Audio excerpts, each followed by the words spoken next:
কেমিস্ট্রিতে most important আরেকটা topic হচ্ছে electron আসক্তি। তো ইলেকট্রন আসক্তির ই টু জেড একদম পুরো বেসিকটা তোমাদের ক্লিয়ার করে দেব।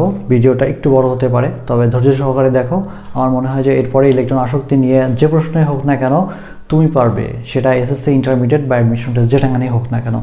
তো প্রথমে আমাদের বুঝতে হবে ইলেকট্রন আসক্তি এটা কি, সেটা আমাদের একটু বোঝা লাগবে। দেখো, ধরো এম ভর বিশিষ্ট একটি মৌল রয়েছে, গ্যাসীয় অবস্থায় আছে, এক মোল একটা এম ভর বিশিষ্ট মৌল রয়েছে।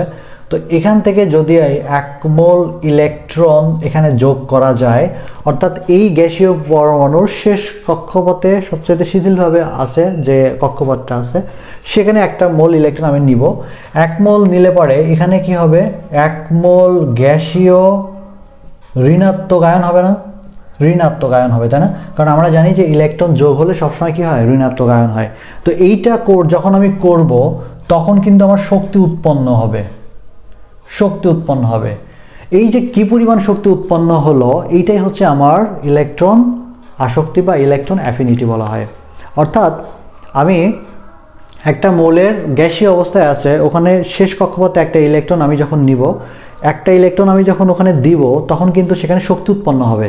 এই যে শক্তি উৎপন্ন হচ্ছে, কতটুকু শক্তি উৎপন্ন হচ্ছে, ওই পরিমাণটাই হচ্ছে তার ইলেকট্রন আসক্তি। আমরা আয়নীকরণ শক্তির ক্ষেত্রে দেখছিলাম কতটুকু শক্তি লাগছে, আর এখানে শক্তি কতটুকু উৎপন্ন হচ্ছে, এখানে পার্থক্য কিন্তু এখানে একটা আছে। তো দেখো, তাহলে ইলেকট্রন আসক্তির ক্ষেত্রে এইটা আমরা পেলাম। তাহলে সংজ্ঞাটা তোমরা কি লিখবে? সংজ্ঞা কি লিখবা? নির্দিষ্ট তাপমাত্রায়। তো এটাই ছিল আমাদের ইলেকট্রন আসক্তি। তো এই সংজ্ঞাটা দেখো, এই যে এক মোল কোনো গ্যাসীয় পরমাণুর শেষ কক্ষপথে এক মোল ইলেকট্রন এনে এক মোল গ্যাসীয় ঋণাত্মক আয়নে পরিণত করতে যে পরিমাণ শক্তি উৎপন্ন হয়, সেটা হচ্ছে তার ইলেকট্রন আসক্তি। এখানে কিন্তু এইটা দেখে আমি ফেলতে পারবো তার সংজ্ঞাটা। তো এখন দেখো, আমি যখন ইলেকট্রন আসক্তিটা বের করব, নাইট্রোজেনের শেষ কক্ষপথে আমি যখন একটা ইলেকট্রন দিব, তো তখন কি হবে, নাইট্রোজেন মাইনাস হবে। তো এখানে আমি ডেলএইচের একটা মান পাবো, ডেলএইচের একটা মান পাবো, কি একটা ঋণাত্মক একটা মান পাবো। হ্যাঁ, এই যে একটা মান পেলাম, এটা হচ্ছে প্রথম ইলেকট্রন আসক্তি, প্রথম ইলেকট্রন অ্যাফিনিটি। আমি সংক্ষেপে ইএ লিখলাম, তোমরা বুঝে নাও এটা ইলেকট্রন আসক্তি। ওকে, আমি এইবার যদি এখান থেকে আরেকটা ইলেকট্রন সরাই, ধরো এখান থেকে আরেকটা ইলেকট্রন সরালাম, তখন কি হবে, এন মাইনাস ডেলএইচ 1। এখানে কিন্তু আমি একটা প্লাস পাবো, এটা হচ্ছে দ্বিতীয় ইলেকট্রন অ্যাফিনিটি। খেয়াল করো, তাহলে আমরা আয়নীকরণ শক্তির ক্ষেত্রেও এরকম দেখছিলাম যে একটা ইলেকট্রন যদি সরিয়ে নিত, প্রথম আয়নীকরণ শক্তি ছিল, দুটো ইলেকট্রন সরে দ্বিতীয় আয়নীকরণ শক্তি ছিল। ঠিক ইলেকট্রন অ্যাফিনিটির ক্ষেত্রেও সেম জিনিস, একটা ইলেকট্রন নিলে পরে প্রথম ইলেকট্রন অ্যাফিনিটি বা ইলেকট্রন আসক্তি, আর একটা ইলেকট্রন নিলে পরে কি হয়, দ্বিতীয় ইলেকট্রন অ্যাফিনিটি। এখন বিষয়টা হচ্ছে, প্রথমটার ক্ষেত্রে শক্তি কিন্তু উৎপন্ন হয়েছে, এই যে শক্তি উৎপন্ন হয়েছে, মাইনাস চিহ্ন মানে শক্তি উৎপন্ন হয়েছে। কিন্তু দ্বিতীয় ইলেকট্রনটা আমি যখন নিব, তখন কিন্তু শক্তি শোষণ হয়েছে। এর কারণটা কি, ছোট করে একটু দেখো। ধরো এখানে ধনাত্মক নিউক্লিয়াস আছে, এখানে ইলেকট্রন আছে। তো এই ইলেকট্রনটা আমি কি করলাম, সরিয়ে নিলাম না, এই ইলেকট্রনটা কি করলাম, আমি এখান থেকে একটা ইলেকট্রন দিলাম, এখানে আর একটা ইলেকট্রন দিলাম। এখানে একটু যখন ইলেকট্রন আমি দিলাম, তখন নিউক্লিয়াস এ তো খুব খুশি, তার তো আরও বেশি বেশি ইলেকট্রন দরকার।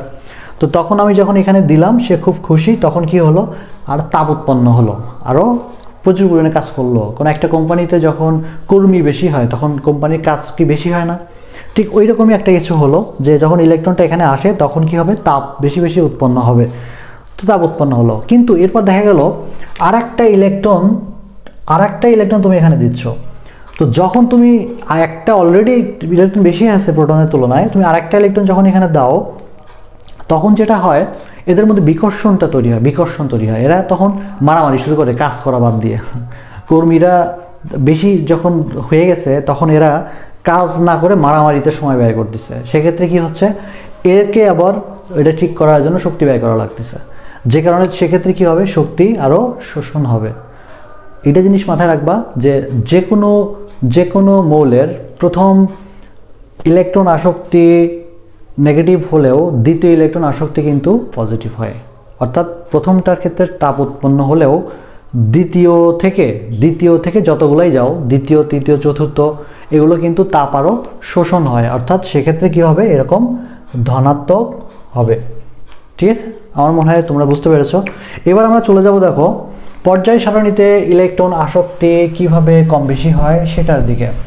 ধরো একটা পর্যায়ে বাম থেকে আমি যখন ডানে যাব তখন ইলেকট্রন আসক্তি কী হবে, বাড়বে। আর একটা গ্রুপে যখন উপর থেকে আমি নিচে যাব তখন কি হবে, কমবে।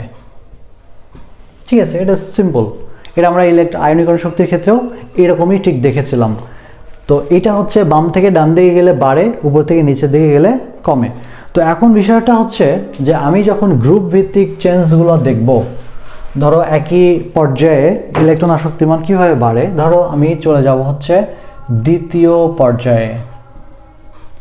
দ্বিতীয় পর্যায়ের ক্ষেত্রে আমার কি আছে, lithium, beryllium, boron, carbon, nitrogen, oxygen, fluorine, neon. Okay, তো এইটার ক্ষেত্রে দেখো ইলেকট্রন আসক্তি আমি যদি সবচাইতে বেশি চিন্তা করি যে কার ইলেকট্রন আসক্তির মান সবচাইতে বেশি হবে, অর্থাৎ কোথায় ইলেকট্রন দিলে অনায়াসে তারা অ্যাকসেপ্ট করবে, শক্তি উৎপন্ন বেশি করবে, সেক্ষেত্রে কি হতে পারে দেখো তো। আমরা জানি বাম থেকে ডান দিকে গেলে বাড়ে, তাহলে তো নিয়নের সবচেয়ে বেশি হওয়ার কথা, ইলেকট্রন আসক্তি মানে কি সবচেয়ে বেশি হওয়ার কথা নিয়নের, কিন্তু আসলে কি তাই হবে? আমি নিয়নকে ইলেকট্রন কি দিতে পারবো, ও কি নেবে না, নিয়ন ইলেকট্রন কিন্তু নিতে চাইবে না, যে কারণে সে শক্তি উৎপন্ন করবে না। তুমি অফিসে তুমি ধরো একটা চাকরি পেলে, তো চাকরি তোমার পছন্দ না, তো তুমি যদি পছন্দ না হয় ওইখানে গিয়ে কি তুমি ভালো মতো কাজ করতে পারবে? তোমার মন বসবে না, কাজে অবহেলা থাকবে। তো ঠিক এখানে নিয়ন কিন্তু ইলেকট্রন নিতেই চায় না, জোর করে তুমি তাকে ইলেকট্রন দিছো, তাহলে সে কি তাপ উৎপন্ন করতে পারবে? পারবে না। তার মানে এখানে যদিও মনে হচ্ছে যে নিয়নের ইলেকট্রন অ্যাফিনিটি সবচেয়ে বেশি হওয়ার কথা, কিন্তু নিয়নের ইলেকট্রন অ্যাফিনিটি হচ্ছে সবচাইতে কম নিয়নের দ্বিতীয় পর্যায়ের ক্ষেত্রে। এবার দেখো আমরা একটু আগেই দেখেছিলাম, মানে আমরা গত লেকচারে দেখেছিলাম, দেখো 7 নম্বরে 1s2 2s2 2p3, এখানে অর্ধপূর্ণ অরবিটাল ছিল। অর্ধপূর্ণ অরবিটাল থাকলেও কিন্তু সেই ইলেকট্রন গ্রহণ ত্যাগ কোনোটাই ঠিকমতো করতে চায় না। তো সেক্ষেত্রে কি হয়েছিল, এর ক্ষেত্রে দেখো এও যেহেতু ইলেকট্রন নিতে চায় না, তার মানে তার ইলেকট্রন আসক্তির মান কিন্তু কম হবে, যে কারণে এর পরে অবস্থান কার, নাইট্রোজেনের। নিয়নের পরেই নাইট্রোজেন হচ্ছে সবচেয়ে কম ইলেকট্রন আসক্তি বিশিষ্ট মৌল দ্বিতীয় পর্যায়ের ক্ষেত্রে। এবার দেখো এর আগে পরে আমরা দেখছিলাম এইটার ক্ষেত্রে ইলেকট্রন দেখছিলাম 1s2 2s2, এই অরবিটালটা দেখো পূর্ণ, তার মানে এরও একটা বিষয় আছে, লিথিয়ামের তুলনায় এর ইলেকট্রন আসক্তি কম, কারণ সেই ইলেকট্রনটা কম দিতে চায়। এরপরে তাহলে স্থান হবে কার, বেরিলিয়ামের। তো এই যে তিনটা দেখাইলাম, তিনটা কিন্তু ব্যতিক্রম ছিল। এরপরে বাকিগুলো তুমি বসায় দাও ঠিকঠাক মতো, কোনো সমস্যা নাই, কার্বন, তারপর অক্সিজেন, তারপর ফ্লোরিন, শেষ। তো এইটা হচ্ছে আমাদের দ্বিতীয় পর্যায়ের মৌলের ইলেকট্রন আসক্তি। তা আমার মনে হয় যে এই তিনটা ব্যতিক্রম, এবং বাকিগুলো তুমি অনায়াসে বুঝে ফেলতে পারবে। তো ঠিক একই রকম যদি হয়, দেখো তুমি যদি ঠিক নিচের যে পর্যায়টা রয়েছে তৃতীয় পর্যায়ে যারা আছে, নিয়নের পর কি, আর্গন আছে, নাইট্রোজেনের পর কি, ফসফরাস আছে, বেরিলিয়াম, অ্যালুমিনিয়াম আছে, তারপর লিথিয়ামের নিচে আছে কে, সোডিয়াম, বোরনের নিচে আছে অ্যালুমিনিয়াম, ও এটা হচ্ছে ম্যাগনেসিয়াম আছে, না ম্যাগনেসিয়াম আছে, ওকে। তারপর কার্বনের নিচে আছে কে, silicon, oxygen, sulphur, fluorine, chlorine. তো এই যে তৃতীয় পর্যায়ে মৌলদের, এটা হচ্ছে ইলেকট্রন আসক্তি ক্রম, সবচেয়ে বেশি হচ্ছে ক্লোরিনের, সবচেয়ে বেশি হচ্ছে ফ্লোরিনের। তো বোঝা গেছে, আমার মনে হয় পর্যায়ভিত্তিক তোমাদের প্রবলেম থাকার কথা না। এবার দেখো গ্রুপ ভিত্তিকটা কি হয়, আমি মুছে দিচ্ছি, তোমরা ভিডিওটি পজ করে লিখে নিতে পারো, সমস্যা নেই। ওকে, এইবার আমরা একটু পর্যায়ভিত্তিক দেখব। পর্যায়ভিত্তিক, হ্যাঁ পর্যায়ভিত্তিক না, সরি, গ্রুপ ভিত্তিক। গ্রুপ নাম্বার 1 নম্বরে চলে আসো। সোডিয়াম না, লিথিয়াম, সোডিয়াম, পটাশিয়াম। আমি আর দেবো না, এই তিনটা দিয়ে প্র্যাকটিস আমরা একটু চেক করি। দেখো এটা 3, এটা হচ্ছে 11, এটা হচ্ছে 19। এটার ক্ষেত্রে দেখো কক্ষপথ আছে 2টা, এটার ক্ষেত্রে কক্ষপথ আছে 3টা, এটার ক্ষেত্রে কক্ষপথ আছে কয়টা? 4টা। তাহলে যত নিচের দিকে যাচ্ছে আকার কিন্তু তত বৃদ্ধি পাচ্ছে, তাই না? তো আকার যত বৃদ্ধি পায়, এই যে ইলেকট্রনটা আছে এখানে, এই ইলেকট্রনের সাথে নিউক্লিয়াসের দূরত্ব কি বেড়ে যাচ্ছে না? তো নিউক্লিয়াস যত দুর্বলভাবে শেষ কক্ষপথে আকর্ষণ করবে, বাইরে থেকে যখন আমি একটা ইলেকট্রন নিব, সেই ইলেকট্রনের টানটাও তত দুর্বল থাকবে। অর্থাৎ নিউক্লিয়াস যত দুর্বল হবে, এই ইলেকট্রনটা এখানে আসবে তত দুর্বলভাবে আসবে, অর্থাৎ সে আসতেই চাবে না। কিন্তু এই নিউক্লিয়াসের সাথে এই দূরত্ব কিন্তু অনেক কম। তো সেক্ষেত্রে বাইরে থেকে একটা ইলেকট্রনের প্রতি এর টানটা অনেক বেশি কাজ করবে, যে কারণে এর ইলেকট্রন আসক্তিটা বেশি হবে। কারণ যার টান বেশি, তার শক্তি উৎপন্ন বেশি হবে, তার ইলেকট্রন আসক্তিটা তত বেশি হবে। এটি কিন্তু বলা হয়েছে যে কোনো একটা ইলেকট্রন যত সহজে আসবে, সে তত বেশি পরিমাণ তাপ উৎপন্ন করবে, তার ইলেকট্রন আসক্তির মান তত বেশি হবে। তো এটা খুব সহজে ইলেকট্রনটা এখানে আসবে, যেহেতু নিউক্লিয়াস কাছে আসছে, বেশি বলে টানবে, তার মানে এর ইলেকট্রন আসক্তির মান বেশি, তারপরে অর্থাৎ আমরা বলতে পারি যে এর বেশি, সবচেয়ে বেশি, এর তারপরে এইভাবে নিচে দিয়ে চলে আসতে থাকবে। অর্থাৎ একই গ্রুপে যতই উপর থেকে নিচের দিকে আসা যায়, তার ইলেকট্রন আসক্তির মান তত কমতে থাকে। তো এই ক্ষেত্রে দেখা যায় যে ইলেকট্রন আসক্তি সবচাইতে বেশি কার? সবচেয়ে বেশি কার, সবচেয়ে কম কার? আচ্ছা, এইবার দেখো গ্রুপ ভিত্তিক একটা বিষয় আছে, এখানে কিছু ব্যতিক্রম আছে, যে ব্যতিক্রমগুলো পরীক্ষায় প্রচুর পরিমাণে আসে। ওকে, প্রথমে আমরা দেখি, দেখো 17 নম্বর গ্রুপে কে আছে? ফ্লোরিন আছে, ক্লোরিন আছে, তাই না? তারপর 16 নম্বর গ্রুপে কে আছে? অক্সিজেন আছে, সালফার আছে। 15 নম্বর গ্রুপে কে আছে? নাইট্রোজেন আছে, ফসফরাস আছে। তারপর 14 নম্বর গ্রুপে কে আছে? কার্বন আছে, সিলিকন আছে।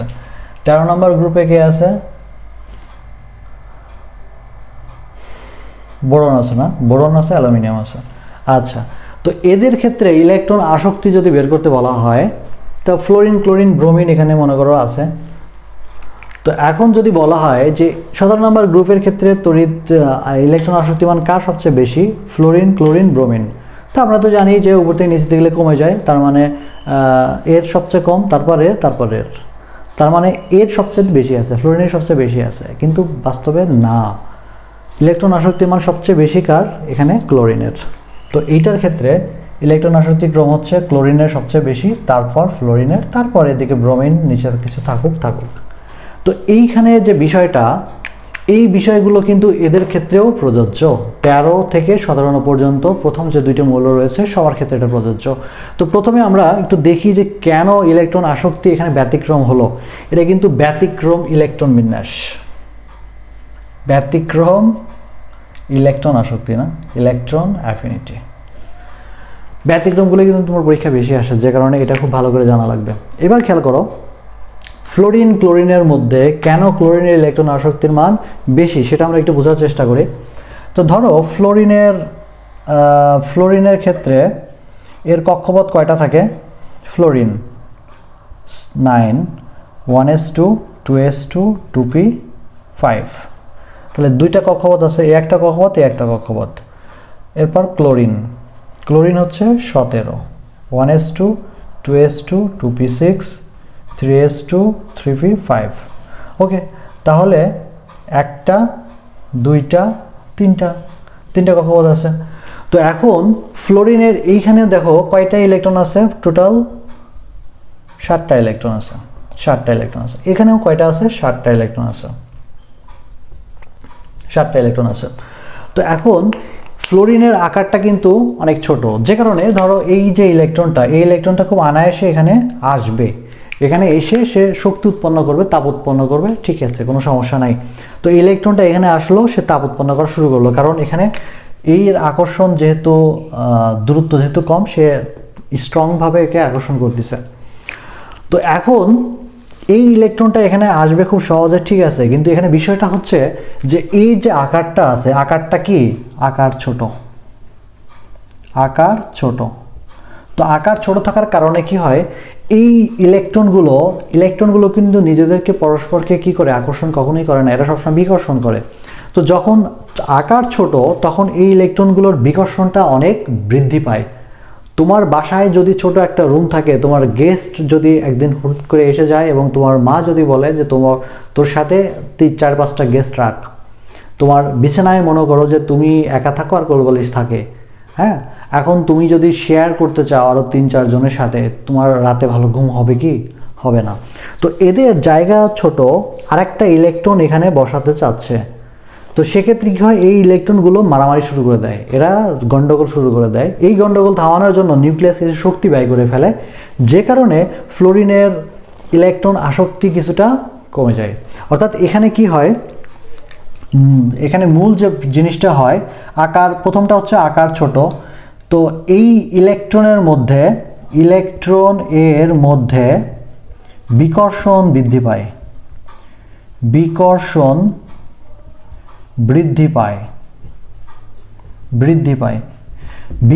বৃদ্ধি পাওয়ার জন্যই কি হয়, এই বিকর্ষণ বৃদ্ধি পায়, যার জন্য